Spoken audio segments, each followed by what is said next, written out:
so we know who we are and where we work, so we can just sort of say our role and our names for each other. Then we've got 3 short presentations. The first presentation is going to be basically an understanding of how we came about to have an Impact Accelerator Unit, the role that Impact has been playing in research over the last few years particularly, and that will come from Krisha. We're then going to give I won't say a case study, I'll say a case example through Laura, and Laura will do a presentation around an example of some impact that's come from a study in the Impact Accelerator Unit. And then finally, I will do just an overview of the process of being part of the IAU Think Tank, how you can ask to join the think tank, and what is required of you, and what your expectation can be of us. What we'll look to do is a short Q&A in between presentations and any discussion that's required, so we have a little break, and in between presentations 2 and 3 we'll have a comfort break as well, just so people can just have a little bit break to get a drink or something like that in between. So if I start, then I'm chairing today's session because I chair the IAU Think Tanks, and when I say think tanks, we've only piloted one as yet, so I don't want to say plural, but I'm going to be the chair, and working alongside Laura Campbell, we'll do that together. So my name's Andrew Finney. I am a senior lecturer of nursing, a postdoctoral researcher that works 2.5 days a week in the IAU, and I'm the faculty research theme lead for health, care and wellness. So if I pass over to Krisha. Hi, welcome everybody, and thanks for joining us this morning. So yes, I'm Krisha Jedgits, and I wear a number of hats, and I will read some of them out because we do talk about hat wearing as an important factor of being part of the Impact Accelerator Unit. So I'm the director of the Impact Accelerator Unit. I'm also a professor of musculoskeletal therapies versus arthritis, so have strong links with the charity there. I'm an NIHR senior investigator for research, and I'm one of the senior researchers in the NIHR School for Primary Care Research, particularly with Keele and Christian being the director of the schools and the collective of schools. I'm also an implementation advisor for the Fellows and Scholars programme at NICE, and I work with them a day a week. I also have a similar role for the NIHR Applied Research Collaboration, or ARC, where we have research interfacing with practice, and so that's a very good place to be working too. We're supported very strongly by colleagues in the Midlands Partnership NHS Foundation Trust, so I'm an honorary implementation consultant with them. For the Midlands Innovation for Health, I'm the lead for patient and public involvement and engagement, and support the research design service leadership for patient and public involvement. I'm currently a member of the NIHR Race Equality Public Action Group that has just produced a framework for public engagement, and a framework for race equality and public engagement in research. So we're going to be a pilot site for that. I'm a physiotherapist by background, so I'm a fellow of the Chartered Society of Physiotherapy. I'm also chair of an international group looking at implementation of best practices for osteoarthritis. So, however, there's only one me, and so those hats get piled on top of each other. So I think that there is a core theme about research and implementation with impact, and supporting co-production with stakeholders. So that's including patient and public involvement as well. And I chaired the group that helped to curate the impact case studies for the Faculty of Health. So we've learned lots of lessons there, and I'm currently an impact case study assessor for UKRI in the current assessment exercise. And I won't be able to tell you anything about that because that is completely confidential. So it was really just to kind of share, as many of us on the call are, in the sort of the place of having multiple hats. And I know Andrew hasn't shared all of his multiple hats. But for once, I thought it was important to explain that, because that is part of the nature of how we can do what we do, by being able to work in lots of different communities. So thanks for that, Andrew. No, thank you, Christian. I think we're perhaps all out of breath now, thinking about everything that you do. There's enough hats for all of us there, isn't there? And so I'll pass on to Laura Campbell next, please. I'm not sure how I can follow that. My name's Laura. I am a knowledge broker in the Impact Accelerator Unit, and I'm also, as part of my role, undertaking an MPhil in knowledge mobilisation. I will explain a little bit more about my role when we get to my section of the presentation. Nice to see everyone today. Thank you, Laura. And Anne, a face that I don't know, so I want to come to you first, Anne Pittard, if that's okay. Yeah, Anne Pittard, Associate Director for Engagement and Partnerships, which is a role that includes a relatively small partnership development team, hopefully kind of scaling up slightly over the coming weeks. And that team works across all faculties around the kind of holistic agenda around engagement and impact, with senior roles tending to focus on the mobilisation of larger projects that create an environment for engagement and impact and academic impact, and others in the team having a more direct project related and I suppose slightly more transactional relationship with academics. My sphere at the moment also includes the advancement team and Arts Keele and now the Science Park, and I'm also taking on, I already had some responsibilities for local growth. I'm taking on more responsibilities around local growth. Thank you, Anne. Thanks for that. That's great. And next on my screen is Laura Thways. Hi everyone, good morning. So my name's Laura Swathes. I also work in the Impact Accelerator Unit. I'm a researcher, so my main role is researching knowledge mobilisation and how we get some of the research innovations that are developed within Keele out into clinical practice, mainly in musculoskeletal primary care. So I've probably heard all of this before, but I'm just here to support the team for probably about the first hour or so, and listen to any questions. So nice to be here. Thank you. Great, thank you, Laura. And then I think I've got Kylie next on my screen. Morning everyone, I'm Kylie Selman. I'm the Business Bridge project manager. Business Bridge is an ERDF funded project which helps build collaborations between companies and the university in the healthcare sector. Thank you, Kylie. And I then see Ali on my screen next. Morning everyone, I'm Ali Aries and I'm a physiotherapist by background. I'm a postdoc researcher and I'm the lone person in the IAU. I basically am the IAU champion for the School of Allied Health Professions, and I'm the lone person that's championed neurorehabilitation in the IAU because it's very heavily MSK, so I keep championing that. But I work very closely with Dr. Sue Hunter, driving the neurorehabilitation research forwards as a postdoc researcher. I'm hoping to apply for an NIHR Advanced Fellowship January next year, so I'm pulling that together. I'm also PPI, Patient and Public Involvement and Engagement Lead for the School of Allied Health Professions. I'm senior tutor as of yesterday within the School of Allied Health Professions as well, and I also work as a clinical academic over in the Royal Wolverhampton Trust. So I think that's my lot.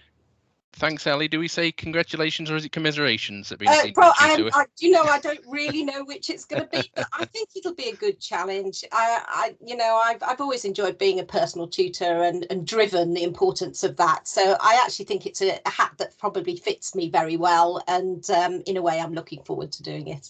It is. It brings with it a lot of work, as I know that role well. But we'll say congratulations on that one. Thank you. And then next on my screen, I can see Tina Hadley Barrows.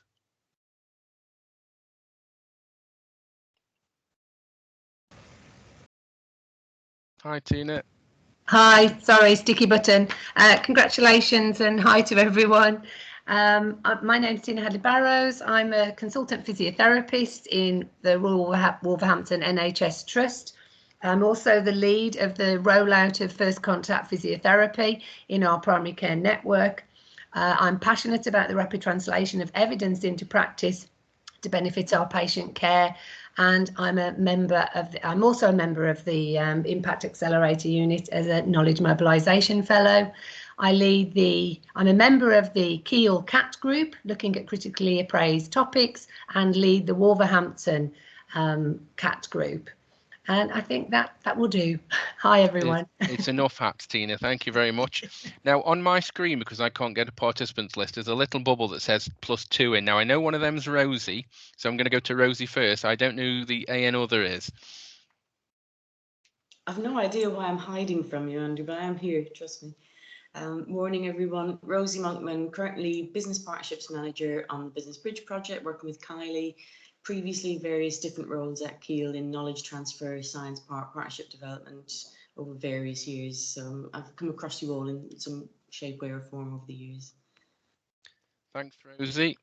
And thanks to Ali for telling me that Sue Sherman is the other person who I can't see on the screen. So Sue, apologies for that. Can we hand over to you for a little who you are and where you come from, as they say? I think that was blind date. Hi, everybody. I'm Sue Sherman. I'm a reader in psychology at Keele, and I'm going to be popping in and out of this, if that's okay. I've got a few other things on this morning, but I kind of wanted to tap in and see what everyone was up to, really. My interest is multifaceted. So I'm the impact lead for the School of Psychology, and we're keen to make increasing links across into health. So I wanted to sort of just keep abreast of what was going on, really. And in addition to that, I was an impact case study in the last ref, and I'm hoping to be an impact case study in the next ref, and do work, patient-facing work around cervical screening and HPV. So I've interacted with Krisha and Andrew on Impact Accelerator type activities where they've been supporting me. So I was just really keen to come along and see what was planned. Thanks, Sue. Great to have you with us this morning, and absolutely, we don't mind you popping in and out at all. You know, it's good to have you when we can have you with us. So, without further ado, I just wanted to say that I did say to a few people at the start that we were looking to record, but there's been a few people since. Is there anybody that wants editing out of the recording, or is everybody happy with that? If I don't see any hands, I'll assume everybody's happy with that. Thanks for the thumbs up, Tina. So I think we are recording. I'm going to hand over to Krisha, if that's okay, Krisha, and we'll start with the first presentation. Super. Thanks very much for those introductions, Andrew. And I think one thing to reflect is all of us together on this call are part of Keele Deal Health. Naturally,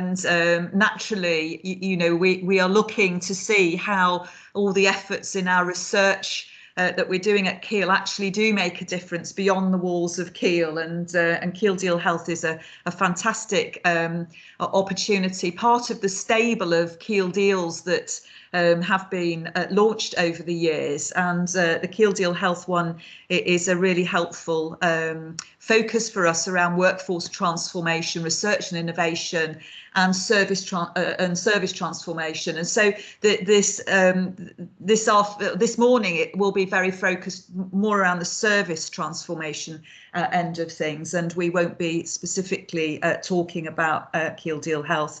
And for those of you who were there with us yesterday, I did a similar presentation around the Impact Accelerator Unit. So I'm just going to embellish upon that a little here, and also have time for questions and answers. And the good thing is we've got such a good membership from the unit as well, that we've got most of the facets covered in the team too. So that's really fantastic. So we will all remember, printed on our brains, for the research excellence framework definition, and impact started very much from the research assessment exercise and is increasing year on year. So what we're after is any effect on, change or benefit to any of the economy, society, people, culture, policy, services, health, environment, quality of life. So with pretty much in the area of health. We are, as a unit, based in the School of Medicine, and so health is very much, health and care is very much the focus. But as many of you know, that we will reach out into other areas where appropriate and where there's important benefit there. So we thought we'd, and glad to know so many of the unit here, we thought we'd start off with you just writing in the chat box. It's almost like the word association football. So the terms Impact Accelerator Unit, what do they mean to you? And it actually puts in the chat box what you think we mean by the Impact Accelerator Unit, and we can pick some of those up, and I'll see what maybe some of them are as they come up. I can see some of you are typing. I'm not planning to read all of them out, but I'll let you reflect in terms of when we say Impact Accelerator Unit, what do the words mean? And we'll perhaps come back to that as we go through the session. So really an overview of what we're about is to optimise opportunities for impact of health and care research in practice and policy, to ensure that the right messages and the right products are targeted to the right audiences to optimise impact, and to provide this focused approach to implementation activities and align to stakeholder priorities. So we could say these are all lending themselves to pathways to impact. And I think that as we've gone through the journey with the Research Excellence Framework, I think the Impact Accelerator Unit can be one of the pathways of generating impact from research, but importantly aligning to stakeholder priorities. And that's why so many of us are working in so many different places, because we know that there are multiple stakeholders, and we have to understand what their priorities are as well. So we're a group of knowledge mobilisers, and this is in the days before Business Bridge joined us. But these are the members who really initiated us as a unit. So we started off as a team of people who worked together with a common goal and similar interests. So we have NHS managers, we have practitioners, that's our physiotherapists, general practitioners, we have researchers, we have leads of patient and public involvement, have knowledge brokers, information technology support, so and from nursing, so a real mixed group, but all of us are happy to work in this space.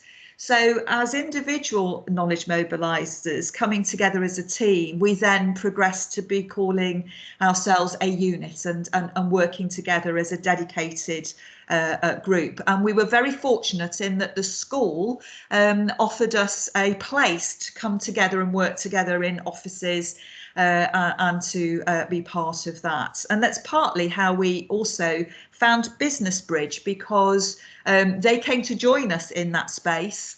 And when we were split up, we all kicked up a fuss, and they were reunited later along in the journey. So that's been a real asset to our thinking. So we're co-producing transformation in health and care by brokering across silos. So we know lots of activity in this area happens in lots of different communities, and we're in that privileged position that we're able to work with different communities and actually take and mobilise knowledge between those communities. We're looking to incubate networks, and I know that the idea of networks might not be everybody's cup of tea, but it is important in this space for us to have those networks in place. We form communities of practice, and I'll talk to a description of that Laura Swathes, who's on this today, put together for us to understand what that is. We do develop impact case studies for the faculty. We host evidence-based practice meetings, and Tina's here representing that, and Andrew who lead those, and that we call them our CAP groups, as you've heard. We're very keen to develop the patient voice in all of this. We share successes and failures, and we keep it real. So there's a lot of learning as we go through. So as individuals, we keep quality and excellence at our heart. and that's across everything that we do. We try to do it with excellence. But as individuals, we need to think like a system and act like an entrepreneur. So it's in many cases a little bit of a space that we may be unfamiliar with. We have gravitated to this space because we're comfortable with it. But our health professional training and our academic training and our professional services roles perhaps don't always lend themselves to getting us aligned to doing this. So we learn together in this space, and that's the importance of also understanding and researching how we do what we do. So for knowledge mobilisation, we understand that as taking and sharing knowledge between different communities to catalyse change. And one of our stakeholder meetings, again, I think this was facilitated by Laura, we had our cartoonist along, B, and really just captured it in a lovely cartoon. And sometimes you feel that light bulb of inspiration can be very hot when you're riding it across the Peak District. So the enablers of impact here, as we describe, is one of those is leadership. But very importantly, that is distributed leadership. So we're all leaders of this in our own setting, in our own space. And it's supporting individuals to become the leaders in this space. We have a strategy with active planning. We know for impact, it's never too early to think about it. So we are now working with our researchers to get it funded in research and designed into research early. We try to match our interventions or innovations with the context within which it might actually be useful. So we have to have clear, credible products, and Laura will talk more about that. And then we need to make it easy for people to do the right thing with those products. So I can't stress enough, it's this group of dedicated individuals with a range of skills. And it's a core team and an extended family. And so we're always on the lookout for other people who feel very comfortable in this space and want to do more in this space. And we have an impact bucket that we have evolved as a way of capturing stories or events or significant signals of the sorts of impacts that we may be having from either work of the unit, work of some of the innovations and projects, or the research that's been generated in health, and what does that look like. So it's a simple email to the email account in the IAU or to us as individuals, and then it gets captured in a table or a spreadsheet, a repository, and that makes sure that we can see, you know, where is the pull for innovation that's coming from our stakeholders.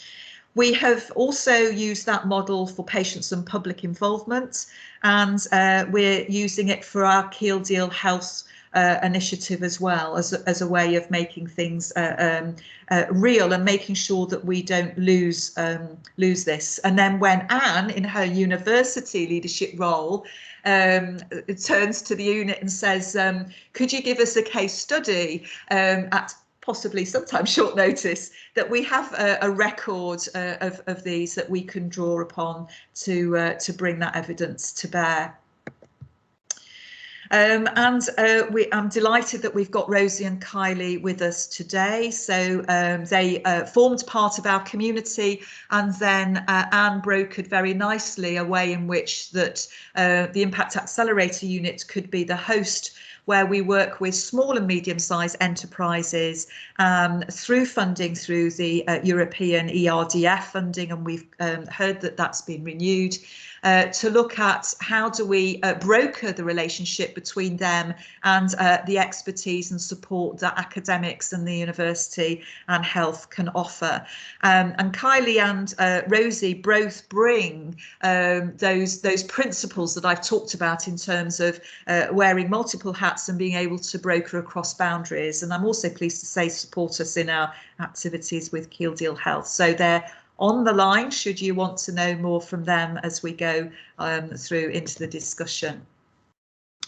So patient and public involvement and engagement is an established element of our research. So, you know, for 15 years, we have been working with patients and the public and communities in helping to prioritise our research, helping us get funding for our research, delivering it, taking it through the research cycle. And then very often they're left in the lurch when the researchers go back to the beginning to work with another group of patients and public for the new research initiative. With Laura's guidance coordinating this, and Nikki as our unit manager, developed a patient and public forum called LINK, Lay Involvement in Knowledge Mobilization. And so they're at the stage where we consult with them around ideas for taking either research, or it might be impact case studies, or it might be projects, and getting advice on them about how we should go about it. And they bring together their networks as well to say, well, OK, this is how our network would take this forward. And it is evolved again from this core group that you see here on the on this lineup, and John, who has just resigned this week after being with us for 15 years at Keele, having moved 200 miles away from Keele, but having been able to work with us in this COVID environment remotely. And so, you know, we have a lot to thank these individuals and communities for. We also see Magda Skybrandt here, who is the lead for public involvement in NIHR ARC, which is one of the research stakeholders that we work with in the West Midlands. And so it's fantastic to have that expertise coming into our group as well, and we can work out with her group too. So what are we here to do? So strengthen stakeholder engagements and partnerships. So we need to be part of that those communities to do that. To implement best care through high quality research. So by striving for excellence in research, we want to be able to give the best evidence for our communities. So by actually creating the research with them, there is a better chance that we will be able to do that. So we look to research designs and approaches to help that happen. And all along the way, we want to assess the impact of the research, assess the impact of the implementation activities, and assess the impact of our patient and public involvement and engagement. And more importantly, we're recognising, particularly in our work in Keele Deal Health, is how do we create this enabling environment for health and care transformation? So how do we collect the right people together, but give them the space to think, because together the solutions can be absolutely mind-blowing, really game-changing, but we have to create the environment by which we can do that, that brings patients and public with us as well. And this image, when we were, imagine, so close together, no social distancing, no masks at all, is with our community, our international community, who work in the same way with us around best care for osteoarthritis and joint pain. And so we have colleagues here from Norway, Denmark, Portugal and the Netherlands, and we've now expanded that to other areas as well, including New Zealand and Australia. So we have got that the model works well. And this is work that Laura Swathes has really helped to bring to the table for us in terms of what is a community of practice and the power of this idea of having communities of practice. And here is our international practice group for osteoarthritis, but it's a group of people who share a concern, set of problems or a passion about a topic and deepen their knowledge and expertise in the area by interacting on an ongoing basis. So that's the key here is about this ongoing basis. So when you start this off, how do you continue to sustain those relationships as you go forward? So a lot of our thinking is about how do we sustain our funding for the core leaders in these areas to help ensure that we can sustain those communities of practice as well with our work. So the community has a shared interest, common knowledge that gets discussed. It represents joint activities and discussions, task and finish group, builds a relationship, and it relates to practice, that shared repertoire of resources for the practices, experiences, information, and so on and so forth. And these communities of practice can also distill out case examples that can be shared with others. So shared with NICE, shared with NHS England, Public Health England. So they can be very powerful tools as well, as a way of a pathway for impact. But of course, if we set out to work together in this space, and I know that we're all with a university hat on today, that we have to show a respect and recognition for our communities, and we have to share values. So these values are based on the National Institute for Health in the United States and very much driven from their participatory community research designs. So stakeholders share power and responsibility equitably, and they share a common understanding of implementation. So we're about capacity building, respect and recognition, continuous communication, setting clear and relevant goals for mutual benefits, and we work in an interdisciplinary way. So you can imagine if you come from one stakeholder community, they've got a very clear set of priorities and objectives. If you come from another, they may have a completely different set. So it's how we work together to align those, and how we can perhaps within this space set to dilute some of the ambitions and priorities that are held by any one group, and actually see how we can work together to achieve change. But of course, we are coming as an Impact Accelerator Unit from an academic setting, so we will take an academic approach. We do use theories, models and frameworks to design, to understand and to evaluate the work we do in the unit. Now, some of that might seem quite hidden a lot of the time, but believe you me, it's always there simmering under the background. And for many of us who've researched as well in this area or been part of research activities in this area, it's inescapable that you bring that knowledge to the table. We also draw on implementation science, and as part of Keele's partnership with Birmingham Warwick in the West Midlands ARC, and in partnership with the West Midlands Academic Health Science Network, we do work with communities to draw on others' expertise. So Graham Curry, who leads the implementation theme for the ARC, has gifted us one of his postdoc researchers, who is a researcher in residence for the Impact Accelerator Unit. We also draw on his expertise helping us advise and design in new research studies as well. So we are happy to blend with that science, and working with the local NHS communities, we also blend with their expertise in quality improvement.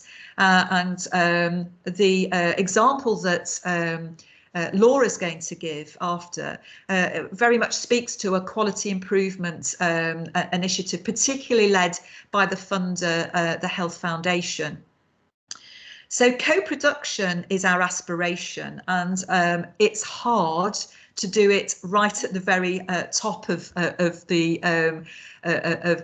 level of excellence. And sometimes, and again, Laura's example is a really great example. Laura Campbell's example is a great example when we've got it right.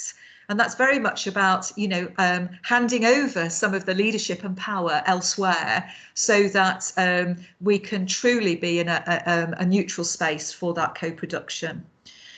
For all of the work that we're doing, we very much use the research model of funding, that we're only as good as our next grant. The advantage of working this space is we are able to lever not only research funding, but also non-research funding. And that's something that we're learning how to do that better as time goes on. But it is very important, and it's worth acknowledging the university in the last 5-6 year ref cycle, if I've understood the VC's email correctly, had secured £400,000 towards impact activities, and that's across the whole of the university.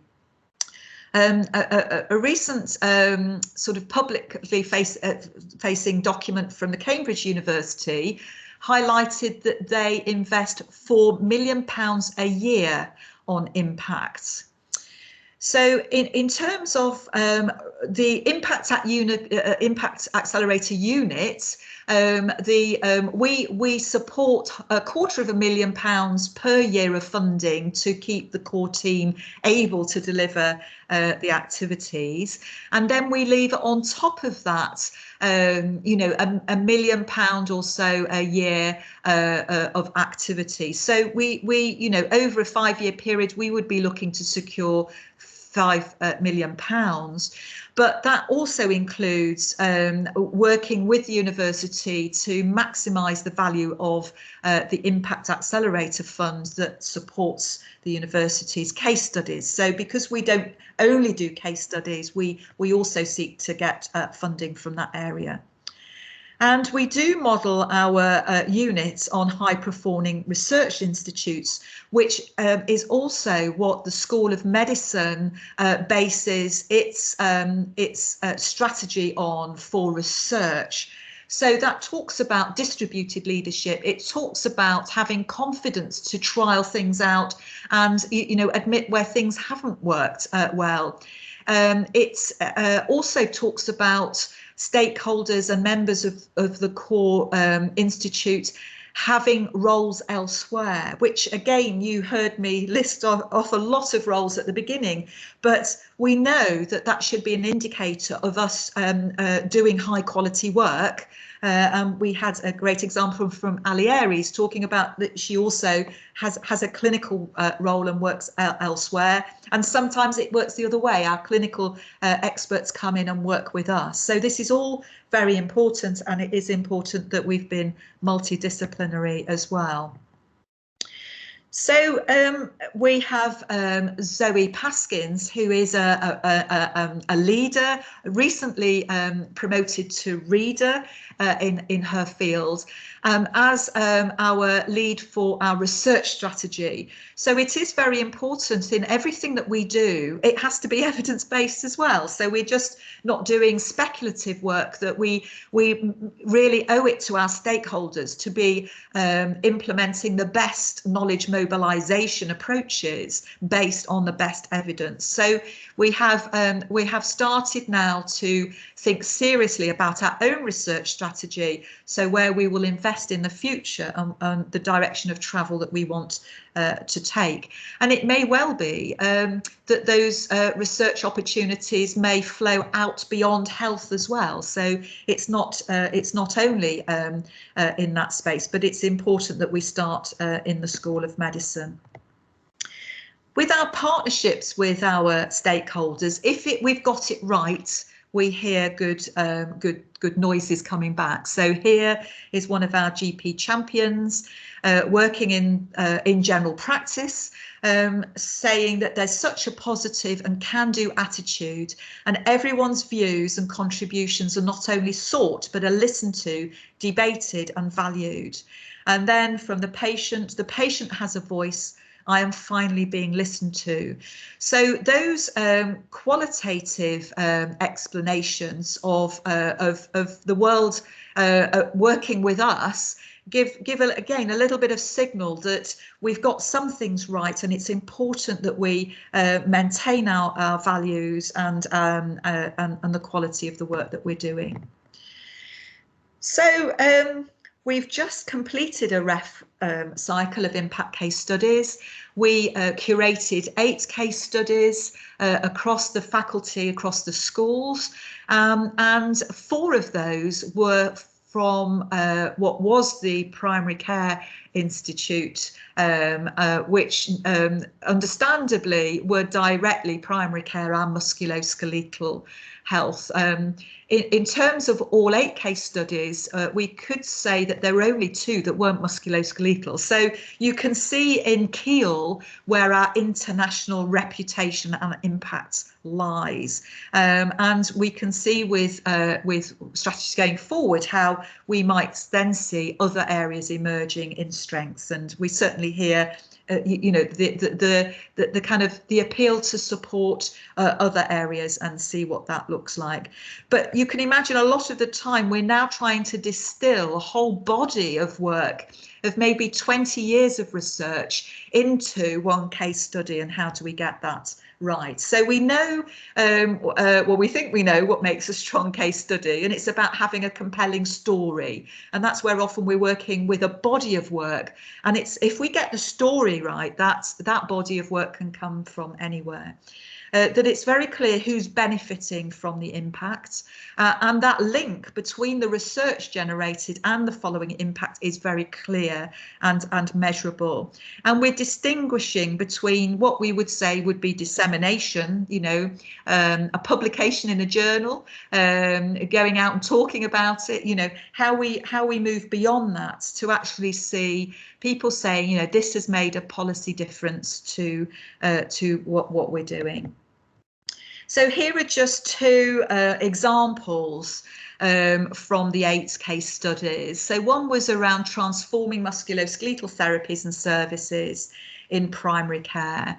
So the National Institute of Health Research had produced a themed review of all the research it had funded over 10 years to see what was the story. What did that do, and what difference might that make? Out of the 52 studies in that that were funded nationally, of all the universities across all of the national organisations eligible for NHR funding, so obviously doesn't include Scotland in that, 25 of those were from our institute. So for an Impact Accelerator Unit, this then becomes an absolute priority for implementation. And it may not matter that as part of that journey, we're also implementing Oxford's research and London's university's research. That doesn't matter, because it's the body of work that we're actually looking to implement. And 3 of those 5 key studies that we then implemented were from our departments.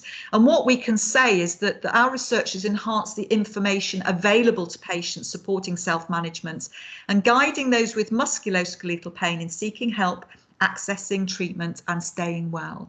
And so those 3 themes of seeking help, accessing treatment and staying well have now formed part of our core message for transforming services in Keele Deal Health.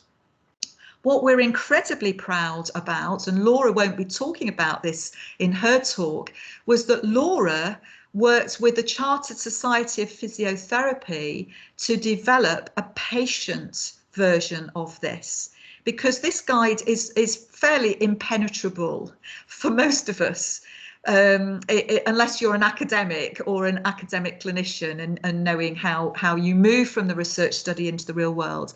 And I'm pleased to say that Laura was worked her heart out with our link group. And I think after about version 35, everybody, including the NHR, were happy with it. And now that is published on the NIHR website for patients. So again, it's an example of where, as part of the work we do, we are needing to do work to help support the national initiative. And, big congratulations to Laura and the Chartered Society of Physio and our patients that worked on this. The second example was in back pain, and this example for Start Back was chosen by Keele University as their contribution to the top 100 innovations that universities nationally had contributed to UK PLC. So we were starting from a good case study. It had been submitted last time, and this is the new work from it now. So this is about, if you have back pain, you go to your general practitioner or your health provider within primary care.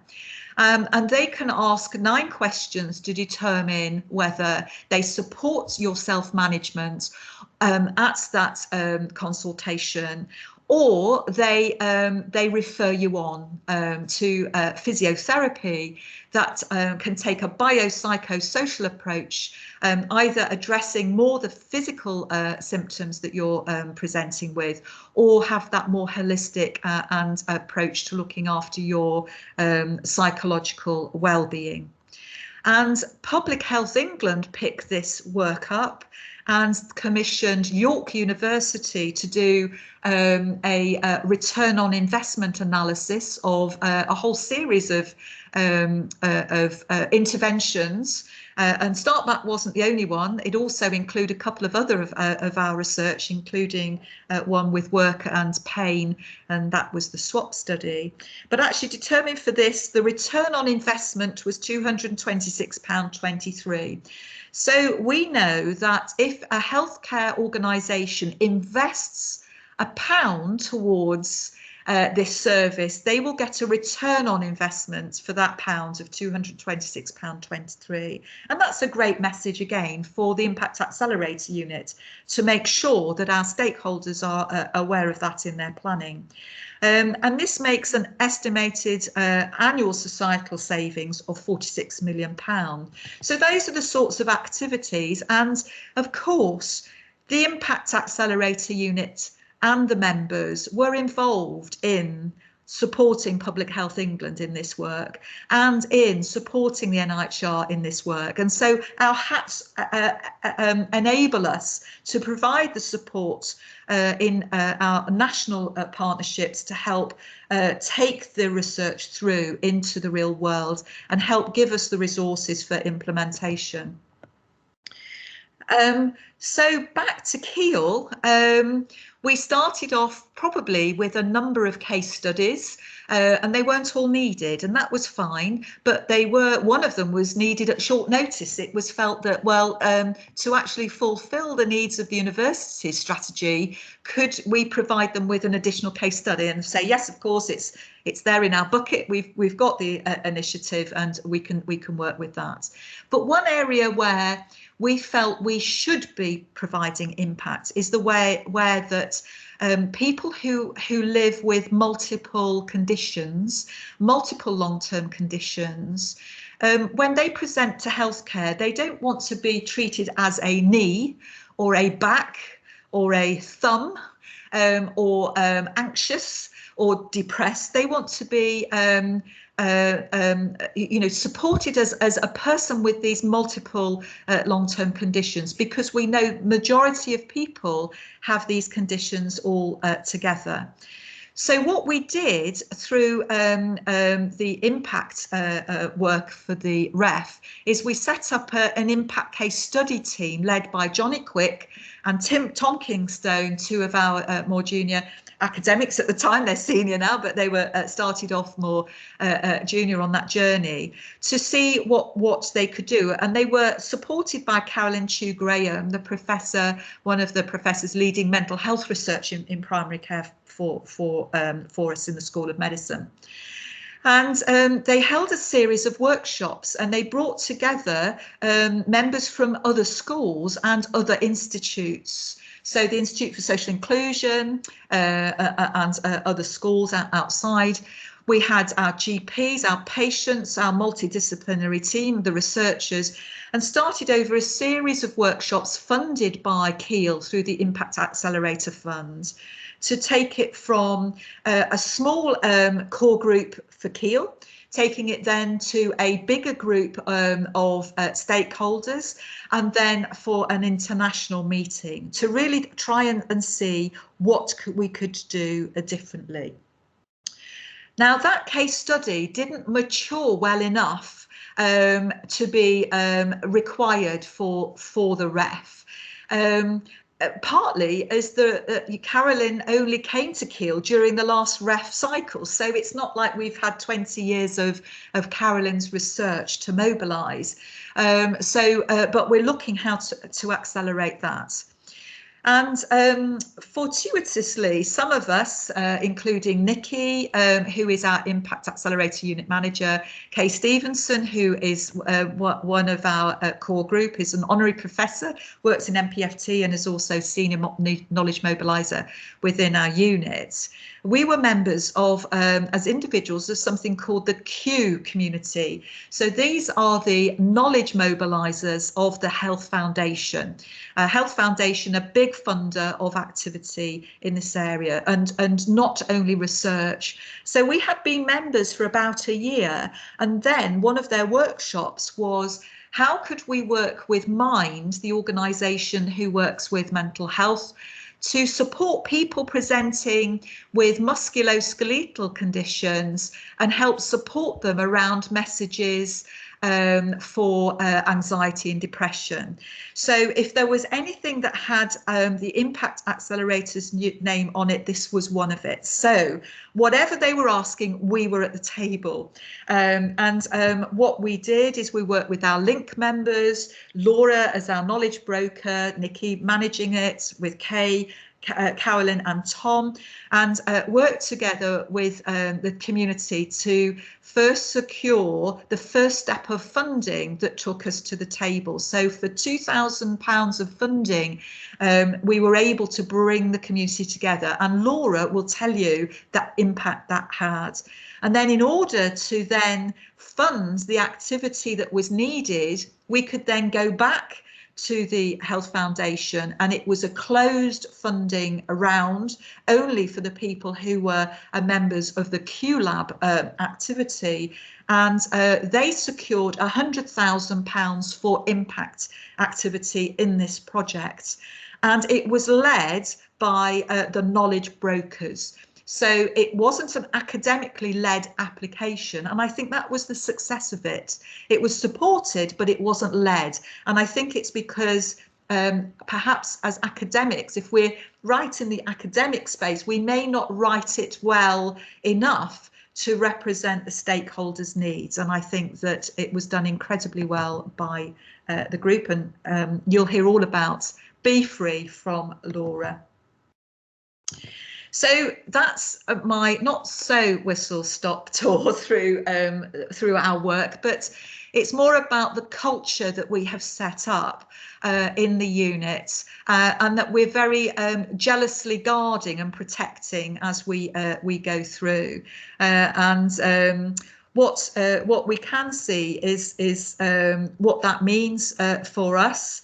And you might want to now reflect what you now think are the words that you associate with the Impact Accelerator Unit, and pop them in the chat box. It would be remiss of me not to thank everybody who had their hands in the 8 case studies that went in for Keele, but importantly to acknowledge 4 patient and public members who were also co-authors of those case studies, and we broke the system to actually submit them as authors on the 8 case studies. So they have been named in Keele's case studies, and when they're published next year, those names will be there. And obviously to also thank all the funders, big and small. So from very small acorns, we can see big oak trees forming, and that's been absolutely fantastic. So thank you all for those of you in our core team who do all of this wonderful work, and really just to thank the university for allowing us to evolve and thrive at Keele. So thanks very much, Andrew. I thought that would perhaps set the scene, and there may be limited time for discussion, but I'll leave that for you to lead. No, that's great, Krisha. It tells a story that I never get tired of hearing. You know, it's a really good story, and that sort of final thing of little acorns, big oak trees, I think summarises what's happened. But you know, it goes from strength to strength, doesn't it? So I think initially now we might ask if anybody wants to raise hands with regards to any questions at this stage, and I can read out some of the chat if necessary. So I don't know if we've got any hands. I know we've just lost, was it Kate? And I think Sue's probably dipping in and out, but we've probably got we're probably preaching to the converted a little bit at the moment, because I think we've got mainly our own team, haven't we, around us. So the examples that we've got here, if I flick through, rapid translation of research evidence into practice to positively impact patient care. Love the positivity element to that. Making improvements for patient care to reduce the time to implement research into clinical practice, less than the current 17 years. We better state that 17 years as an average, not the norm. More effective knowledge transfer in a targeted manner. Rapid mobilization of knowledge to improve patient care by a team of people. And the later ones, we've got changing culture, collaborative working locally, nationally and internationally to facilitate implementation of the research in clinical activity, creating wide impacts to people. So some great examples there. We've just hit 10 o'clock. I'm wondering whether this is the time to take the break and have just a 5-minute break now, because Laura and I will probably have shorter presentations, and that will give time for, again, the possibility of discussion in between the two presentations, or a final set of questions and discussion at the end. So at 10 o'clock, shall we break until 10:05? It allows people to get a drink. I will say don't log out, and we'll leave the recording running, and just knock off your mic and camera so you're still in the team, and then we'll all recommence at 10:05 with Laura's presentation. So I'll see you all shortly. That's super. And Andrew, do you want to put in the chat box? That's what we're doing in case somebody happens to log in the next 5 minutes. And it's dead air, as they say in radio. Will do. Good point.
Laura Campbell, I'm just checking if you're back now with regards to sharing the screen.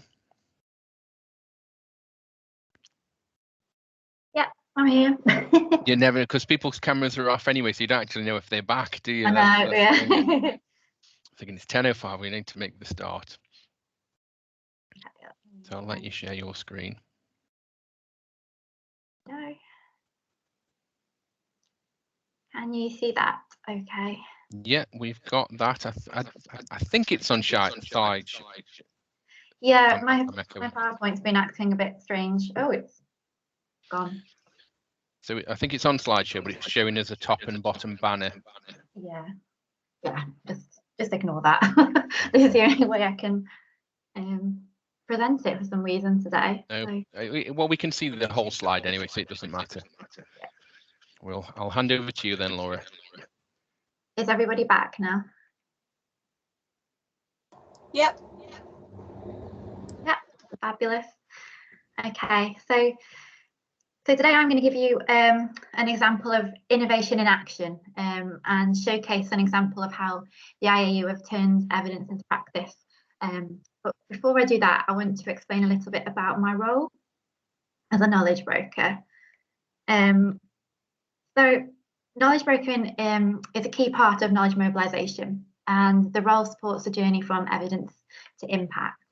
A knowledge broker can be described as an interpersonal connection to bridge the knowing to the doing, or that evidence to practice gap.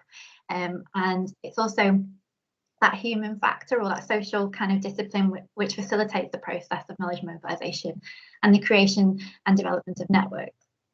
So basically, I work as a bit of a bridge between academia, clinical practice, patients and other stakeholders when we mobilise knowledge out into practice. And at the moment, my role involves supporting knowledge exchange activities, communication strategies, digital work and social media and patient information. I'm responsible for our patient involvement in the implementation of evidence, so our link group, which I mentioned earlier on. And I support the co-production in all the work we do in the units. And that's co-production with patients and public and our clinical partners and any other interested stakeholders. I'm also very enthusiastic about communication being a major part of knowledge mobilisation, whether that be face-to-face, through academic journals, on social media, or via visual representations of information, so things like websites, infographics, animations, videos. I think there's so much more to how we can effectively communicate our evidence and achieve higher impact. And I'm now undertaking a part-time MPhil in knowledge mobilisation as part of my role as well. So to be a knowledge broker, it seems that having a strange mix of roles and skills on your CV actually comes in handy. So I guess this is relating to all the hats that we all wear, as Krisha talked about earlier. I've been a member of staff here at Keele for the last 5 years, but I actually have a communications background. I'm not clinical. And my degree was French, German and European studies, and I went on to be a translator after that, but it wasn't for me. So after that I moved into newspaper journalism, eventually becoming a magazine editor, and I did that for about 10 years. At the same time, I was doing a lot of volunteering for the Scoliosis Association UK, and I worked closely with Royal Stoke Hospital, the patients and the clinical teams there to transform the child and adolescent services treatment pathway to make it more joined up and provide more emotional support for patients and their families going through scoliosis treatment. We set up Back to Back, which was a patient group which supports patients and their families going through the treatment to bracing surgical treatment. And for that, we were finalists for the Nursing Times Awards. So very much a mixture of different experiences and skills. But I think we're all knowledge brokers in a way. We all have this mixture of skills. We all have networks and connections that we share information with and adapt our knowledge to different audiences.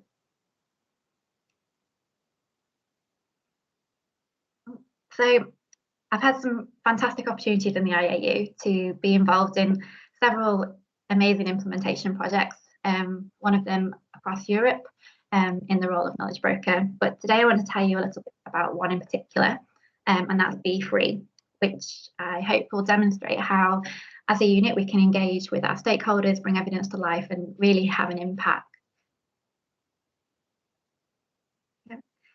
So Be3 was co-produced. It was a co-produced collaborative effort between Keele, Midlands Partnership NHS Foundation Trust, North Staff Combined Healthcare NHS Trust, Mind and the Hayward Foundation. And as Krisha spoke about earlier, it was funded by the Health Foundation's Q Community QLab programme, which is all about quality improvements in healthcare.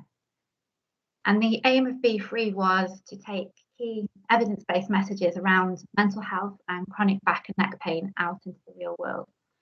These messages aim to improve the lives of those with these conditions and enable those supporting them to help and signpost them to help them feel better.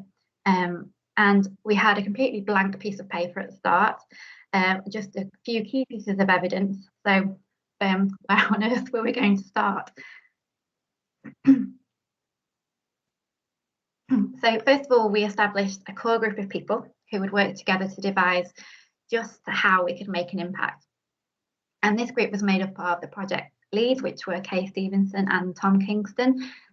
Kay is a consultant physiotherapist at the Hayward Hospital and also a senior knowledge mobilisation fellow, and Tom is a mental health researcher here in the School of Medicine. And they worked along with myself and our IAU manager, Nikki Evans, and we also had mental health and musculoskeletal practitioners from both NHS trusts, colleagues from the National Mental Health Charity Mind, and our patient and public colleagues. So really an interdisciplinary, multi-stakeholder group. And we wanted to communicate this information out to the public who may be living through this, as well as volunteers such as those at the peer room in the Hayward Hospital who work with patients, and healthcare professionals. But we didn't know how, and so we also brought on board a local design and marketing company to work closely with us to help us to achieve these goals. And we developed our fantastic Be3 community, which was a truly co-produced and co-created endeavour right from the start. The group worked well because we were coming at the problem from different angles and different expertise. So this multi-stakeholder group gave us insight, context, experience that we would never have achieved on our own. We started off in person, but then moved online as COVID hit. But as a unit, we made sure to meet on neutral grounds, as it were, to give everyone involved a sort of equal ownership of the work. So this wasn't just a Keele project, this was everybody's.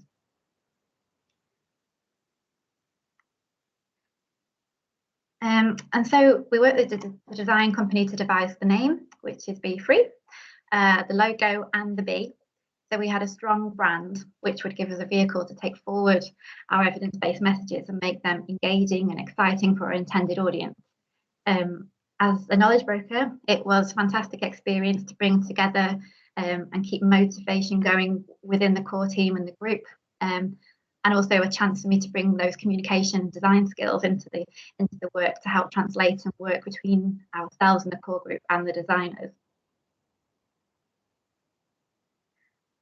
So here's an example.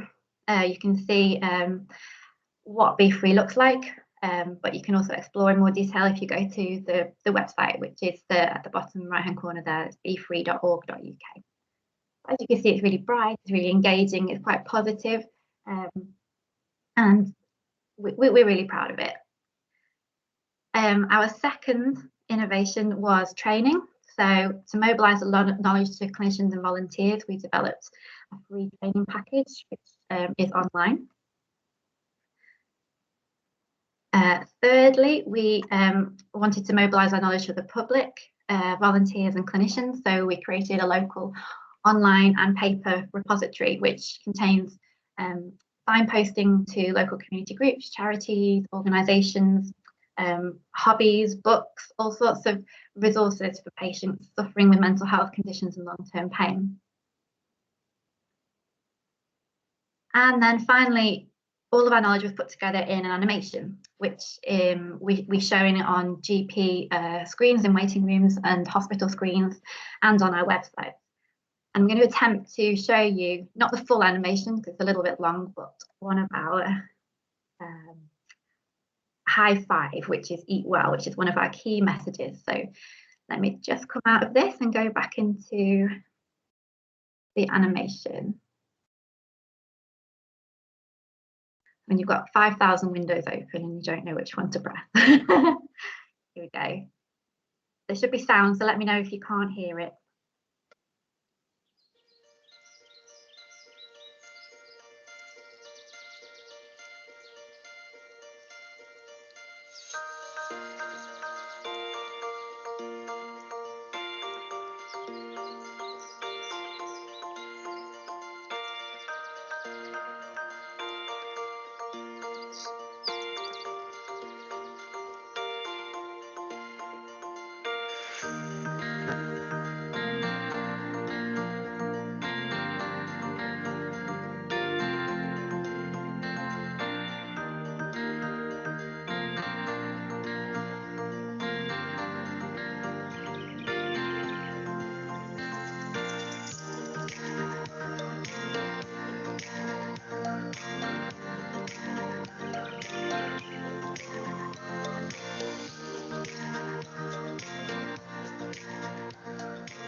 So as you can see, that's a shorter version.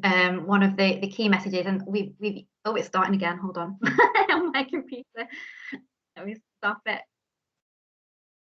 There we go. It stops. One of the shorter messages that we can put on social media, Twitter, Facebook, and send within emails as well. But we also have the fuller animation, which has all the 5 messages, and you can see that in full on the website. Let me just go back into my slides. All this juggling around. Here we go. Can you see that okay?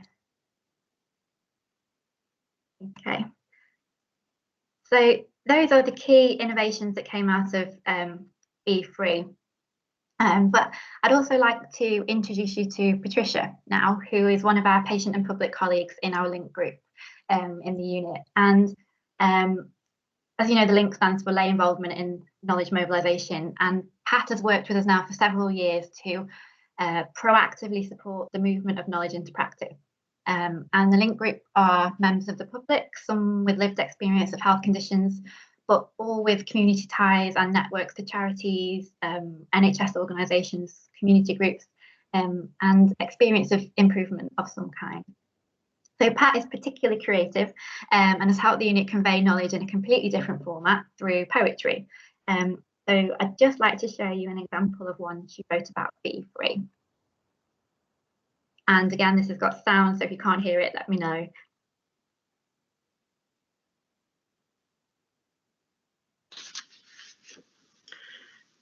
When I was first invited to join the QLab project, my contribution was to add a patient and public element to the meetings, and also to bring a lay perspective to the language and how information was displayed. With the onset of the coronavirus pandemic and lockdown, our ways of working changed in lots of ways. At the end of March 2020, we were asked to stay at home, and that meant keep calm and carry on with the project. This involved getting familiar with virtual meetings and the accompanying etiquette. There should be a warning light if you launch into conversation whilst the mute button is on, just to save embarrassment. I speak from experience. We settled into working from home, and I took on the role of assisting Jenny with creating the repository. Over the next few months, this became a labour of love, an exercise in endurance, and a journey of discovery. We had virtual catch-ups and coffee and exchanged ideas, worked together and supported each other. The regular virtual meetings with the other members of the team kept us all in touch and up to date with how the project was progressing. Throughout the year since the first lockdown, working on the project has brought a little sunshine into my days. Thinking about putting together a guide to mental and physical well-being really felt like I was contributing to a very timely and worthwhile project. It has been an amazing adventure, alongside amazing people. I have written a short poem to illustrate my part in the adventure. I hope you like it. Reviewing text, making sense, stringing words together, reading pages, choosing phrases, how can we say it better? Importing data, analysing, checking web addresses, deciding what is useful and how it best expresses ways to cope with daily stress, anxiety and pain, carefully compiled to help get back on track again. Straightforward information and practical advice, choosing words and pictures to reflect a healthy life. Working closely as a team, a cog within a wheel, creating something special, a toolkit with appeal. Sharing thoughts, talking through how to say in text, ways of moving forward from one day to the next. Managing pain, feeling sad, holding back the tears, staying safe, keeping well, staving off the fears. A guide to lifestyle choices we can all make today. This has been a journey. What more is there to say? Full of faith, made with love. I hope you all agree. It's a real part of the fabric of the project called Be Free. Thank you. Brilliant, isn't she? We love Pat's poems. I think we're going to have an anthology by the time we've finished. So yeah, Be Free really showcases, I think, what the IAU is all about. Using quality evidence, co-creation with different stakeholders, networks, brokering relationships outside of academia, mutual coaching, support, respect, creativity and communication, and our patients and the public. And I really think all of that contributes to impact. So that's everything from me. So thank you. If anyone's got any questions, just yeah, happy to take them now. Thanks, Laura, and what a wonderful poem that is.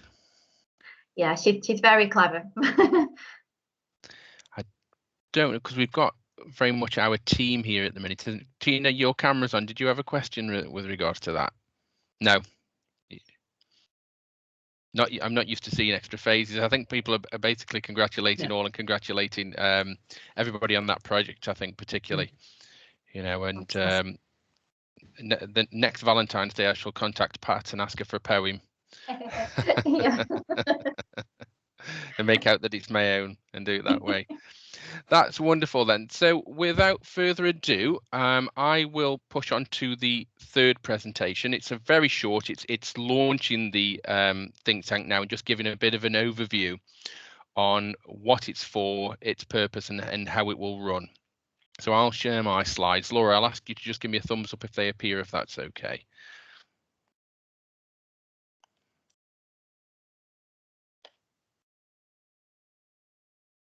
I'll just wait for slideshow. I can see them, just not on the slide. Yeah. There we go. Perfect. I always get this sort of the big page then that shows you your next slide on my second screen, so I always have to knock that off. So I think most, people know my role here, so I don't really need to explain my role a great deal further. But I think just listening to this again this morning, you start to realise the roles that you've been doing around knowledge mobilization and knowledge brokering without quite knowing it. Listening to some of Krish's explanations and some of Laura's explanations, you tend to think, in my role where I've been engaging with practices to involve interventions in their practices and then sharing results of studies and trying to sell studies to practices to be involved, you don't perhaps recognize that the knowledge broker is the role that you're actually playing there as well. And sometimes I think we probably think it's at the end of the cycle, or people do, when actually it's throughout the whole process. And I think what we need to make people know when we're launching an IAU Think Tank is that the Think Tank is about being involved in the whole process. It's the impact across the whole process, not just implementation at the end or dissemination at the end. It's about weaving this through the whole study. And I think that's something that we've got to share with people, that actually you're not coming necessarily to us at the end of your study, but you can come to us very much at the beginning, the proposal stage, the writing stage, so we can help you to embed impact into your study, so it doesn't become some sort of bolt-on. What we want is that this is embedded throughout. So I suppose my first thought was, well, what is a think tank, and are we doing it right? Are we right to call ourselves a think tank? We all know of the CTU and the CTU Think Tank for the Clinical Trials Unit, but when I looked at the definition, I thought, well, yes, I think we are. You know, if you look at the Oxford definition, then a body of experts providing advice and ideas on a specific problem or specific problems. So, you know, we think politically around think tanks, but actually from a research, from a healthcare, from a clinical point of view, think tanks have always been quite prominent and quite effective. Do we consider ourselves a body of experts? I think we probably undersell ourselves, if anything. You know, we've got multidisciplinary expertise. We have multidisciplinary academic expertise. We have knowledge brokers, PPIE coordinators, managers, partnership engagement managers, business bridge. Do we provide expertise?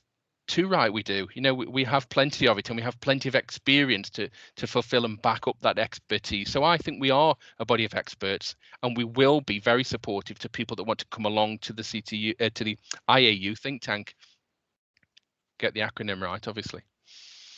So what are we experts in? Well, if we look at the key definitions, I suspect we probably are. So I always think of diffusion first, and diffusion is probably a way that you push your knowledge out to people, but it's not targeted.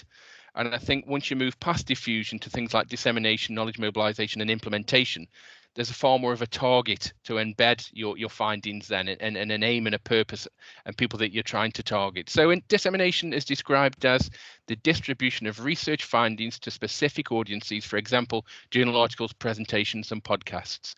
But we know that that's more or less considered traditional dissemination now. That's what is what could we say, the minimal expectation, I would say now, of research, to the point where we've really got to be pushing beyond dissemination to impact. With knowledge mobilization, which is what's going to mobilize us towards that impact, a good definition is that knowledge mobilization is getting the right information to the right people in the right format at the right time, so as to influence decision making. Knowledge mobilization includes dissemination, knowledge transfer, knowledge brokering, and knowledge translation. It is an active process that can transform healthcare through the mobilization of knowledge across and between boundaries and silos. It's about making research evidence accessible, understandable, and useful for stakeholders. The aim of knowledge mobilization is to facilitate stakeholders to work together through co-production to increase research-informed healthcare and healthcare-informed research. And I think the messages that we've received this morning from yourselves show that we are all singing from the same hymn sheet. You know, we do tend to feel that this is what knowledge mobilization is. We recognize those roles of knowledge broker, knowledge transfer, and knowledge translation. But we need to share that expertise and share that experience with people, and perhaps recognize that we're perhaps ahead of the curve with this, and that people don't understand what roles these sorts of things play in their research, and therefore we've got to inform them of this through mornings like this morning, through knowledge mobilizing what we offer, and through offering things like think tanks at the start of studies and at the end of studies for those people at that stage, so people know how to embed impact and implementation into their own work. The definition of implementation then, a good one: implementation refers to the many different processes and strategies that can be used for an organisation to adopt and integrate evidence-based interventions into active use. Successful implementation of research evidence depends on different factors and context. And implementation science, on the other hand, is a scientific study rather than the process. So the methods and strategies that are used to research evidence-based practice and research things like implementation, and used by practitioners, to be used by practitioners and policymakers. So I think we need to share these kinds of definitions with our own stakeholders and with our own colleagues across the university, certainly people that are going to be utilising the think tank. And as part of our flyer that we're going to use to launch the think tank, and the flyer that will go across the faculty, we will have these definitions on there, and we'll have the steps and the processes which people need to take to become part of the IAU think tank. And I'll just briefly run over those now. So why the think tank? Well, I think, we know that the CTU think tank has been successful for several years. and it's very effective. Sometimes it can be quite daunting for people. It's perhaps more of a dragon's den approach than we want to culture. I think what we want to be is very sort of inviting and in the way that the CTU is. But I think people are challenged more at the CTU think tank than they perhaps will be with us. I think we'll be offering as much support as trying to get guidance from people about what their work is as well. I think impact and implementation, as I've said, are generally an undiscussed area and not discussed in the research arena enough. We know that the CTU think tank focuses on trial design and methods mainly because sitting on there, Krisha and I have sat on these think tanks, and it doesn't get beyond design stage. And very often people want to pick on the knowledge of this statistician. They want to know their power calculation. They want to know all the things that they need to know, their sample sizes, and it doesn't get to the stage of them even thinking about implementation or impact because they're so focused on starting it and the methods. So I think we recognized, at least a year ago that we needed to provide our own service, and for the element of research that is impact and implementation, there needed to be the think tank approach. So we'll provide a service to meet demand. We know that dissemination, implementation, and impact now play the crucial role in applications. And to make them fundable, you have to tell the story of how you're going to embed impact and implementation into your work. And you have to take your dissemination processes beyond the traditional publication, podcast, conference. Those sorts of expectations are there now as the minimum requirement. And we want to help people to look at taking it much broader and much wider and looking to scale out their research much more strongly than they have done in the past. So I think the key thing for researchers is that they don't know where to start with this, and that's why we're putting information on our flyer. So that'll help them to start to consider, where this comes in, that it's not at the end of a study, that they build it into their study from the start. And I'm hoping that's something that we start to see over time, that people aren't coming to us as a bolt-on at the end, what do I do with it now, that they actually came to us at the very beginning. So we told them how to build it in and write it into the process. The process and the steps. So we've got the IAU address and we've got a web-based form. So they simply tick think tank on our IAU request form as a step one. We then agree a time and date suitable for the person that wants to present their work and with a team. And what myself and Laura will try to do is try to target the right people to the right project. So we think we've got the right people to support them for whatever it is, and that might be clinical, not the right clinical knowledge, or the right it might be the right theoretical knowledge to support them. The think tank will basically run a little bit like the CTU. So we propose an hour for each think tank. We may run 2 on the same day. We're probably going to run monthly or bi-monthly when we start to pilot this properly. The presentation will be from the person that is bringing their work to us. So we propose a 15-minute presentation, and we have piloted this, followed by discussion and feedback. We're going to encourage the person to obviously make notes during the session around the discussion and feedback, but we will put together a brief overview and very much a bullet point plan of how they can implement or how they can embed implementation and incorporate it into their study design. We'll want them to consider each stage of the research design, so from design, delivery, dissemination to implementation. How will it work? Well, we'll provide an opportunity for the team to present, like I said, 15 minutes, followed by the feedback and then developing their implementation plan and some guidance for them.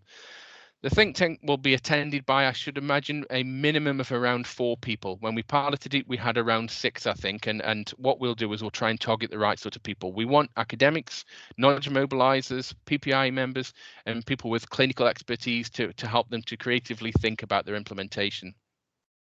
That 1 hour we feel is probably enough. With their 10 to 15-minute presentation, we're thinking possibly around 4 slides. I know that's very difficult sometimes, but it just helps people to shape the element of support that they need and at what areas of their research they think they need to embed some of our expertise and develop something from our support.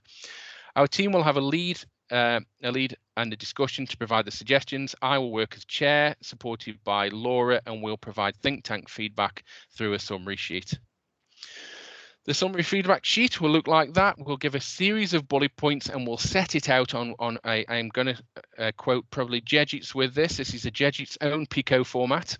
from a conference I remember a number of years ago, and we're going to alter the PICO and design it around implementation. So the PICO will be people, innovation, context, and outcome.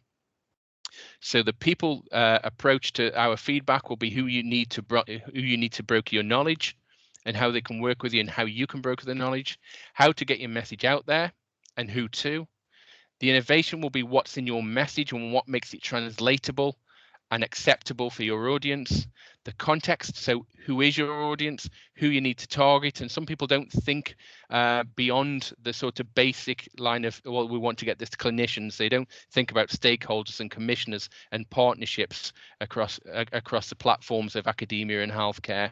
And the outcome, so will your message translate into practice, and how? And that's what will be the kind of questions we'll be asking throughout the think tank, and that's where we'll be providing some support, and we'll structure it around that with an overall summary to the final document. So we expect to provide people with 1 or 2 sides of A4 and no more than that, very much a bullet point, and ask them to take notes at the time. Again, we can record these sessions and share them with people that are coming to the think tank, so they've got it to listen back to if they feel there was just too much information to go in at the time, because we're all very good at offering lots and lots of information. So the beauty of this format is that we can obviously record that. When we get back to a sense of normality, there might be the possibility of a hybrid approach where we could work from a meeting room and still have some people online, or we could go completely face to face. It's dependent on numbers, and it will obviously be dependent on restrictions at the time. So that pretty much summarizes where we started, where we came from. It's given a great case example of Be Free, and it's given the structure and our plan for the ITU think tank. We plan to launch it in the autumn, and I think we will start in September once we get past holiday season. So we've got a full complement of staff, and we'll look at the number of requests as to whether to run this monthly or bi-monthly from the start. I would be surprised if we don't have enough uptake to run this monthly. So that probably brings the sessions to a close at 10:38. Is there any discussion or any questions around any of the 3 aspects of this morning's presentation from anyone? Kylie. Hello. Sorry, I might have missed that, but with the think tanks, who will be using them? Sorry if I've missed that message. No, not at all. It was a question that I anticipated, but I didn't want to be too inclusive to the point where well, I shouldn't say didn't want to be too exclusive, not inclusive, too exclusive to the point where we didn't rule anybody in or out at the stage of presentation. We pilot it as a medical school initiative. So this becomes a medical school IAU think tank. Whilst we're piloting this in the early stages, I think the key thing is to say that if people are from a different school but are collaborating with people from the medical school, so these are predominantly medical school studies but with people in from other areas such as nursing or pharmacy or SHA, then by all means we'll welcome people to the IAU think tank. But for now, just for the piloting phase, it's sort of medical school driven studies. Right, okay, thank you. Krisha, are you answering or asking a question? No, well, I was going to get a couple of comments really. So firstly, you know, congratulations, Andrew and Laura together for coming up with this concept, and very smartly between the 2 of you bringing it together as a concept and then making it operational and trialing it and launching the pilot today. Absolutely fantastic. A couple of additional comments. I think that we would also accept people who are wondering about developing an impact case study, because many of the people who are sitting in the IAU and will be called to support the think tank have led impact case studies in the last ref, and so I think that there could be questions coming to this, not only about designing the research, but thinking about, as you know, Andrew said, once you've got your research, what do you do with it? And I think an impact case study may also be something that we'll have in mind as we're taking that forward.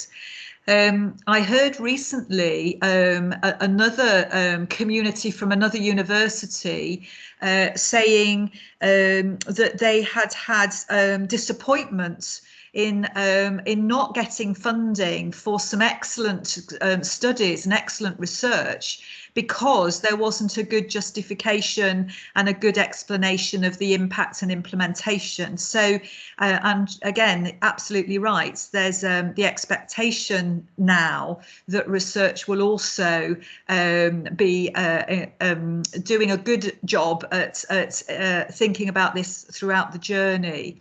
And then also to add finally that the NIHR is just finishing this year training for the Research Design Service to give the advisors, those who advise on statistics or health economics or patient and public involvement, to give also them the insights to give advice to researchers on impact, and there will be impact champions. And Stephen Blackburn has been on the training, I've been on the training. So again, at the fingertips within the Impact Think Tank, we'll also have people who have been through the NIHR Impact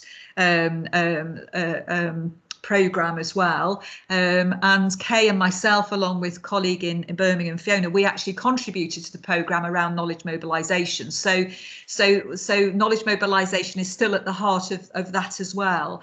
So I think that we'll probably see more demand coming forward.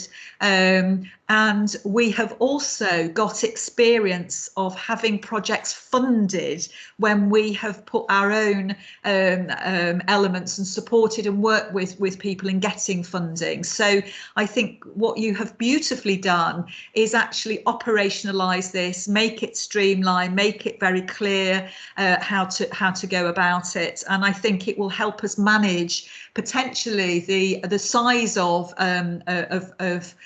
requests coming in the future. So I just wanted to, on behalf of the IAU and obviously personally, to thank you for coming up with the idea, bringing it together, and launching it today. So well done. Oh, well, we'd be nothing without Laura's infographics and bright ideas. It does add an element of quality to everything. So I'm not taking any credit for that whatsoever. I'm going to ask Ali now if she has a question. Yeah, I want to start off first of all by thanking you all, because it's been fantastic to have an overview like this about the IAU for somebody who's relatively new to the IAU. And I'd also like to thank you for the opportunity to be part of your team, and I'm really proud to be part of your team and looking forward to working with you all in the future. And I'm also very glad that I've got Martin Lewis and Mel Holden on my research project ready for my NIHR fellowship application, because I'd like to be first in the queue, or one of the first ones to come to the think tank to discuss my ideas for my research.